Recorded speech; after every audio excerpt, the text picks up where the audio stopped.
மோமோ அந்த மேகத்தை தொட்டதும் வானமே பாட ஆரம்பிச்சது. ஒரு நாள் நம்ம மோமோ ஒரு உயரமான மரத்து மேல நின்னான்.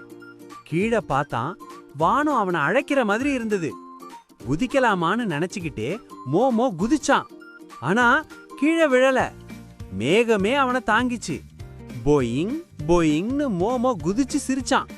வானமே அவனோட சேர்ந்து சிரிச்ச மாதிரி இருந்தது. அப்போ மோமோக்கு முன்னாடி ஒரு வானவில் ஜம் ஒளிர்ந்தது. இது என்ன மாயம்னு கண்கள் பெருசா திறந்து பார்த்தான். மோமோ மெதுவா தட்டினான். That that. பூக்கள் நடனமாடுச்சு. மேகங்கள் முகம் காட்டி சிரிச்சது. வானமே ஒரு பெரிய பாட்டா மாறிடுச்சு. அந்த சிரிப்புக்குள்ள ஒரு சின்ன மேகம் மட்டும் அழுதுச்சு. தனிமை, யாரோ இல்லாத சோகமா இருந்தது. மோமோ மெதுவா போய் அந்த மேகத்தை கட்டிப்பிடிச்சான். அந்த ஒரு கட்டிப்பிடிப்புல வானமே வண்ணமாயிடுச்சு. கருணைதான் மோமோவின் பெரிய மாயம்.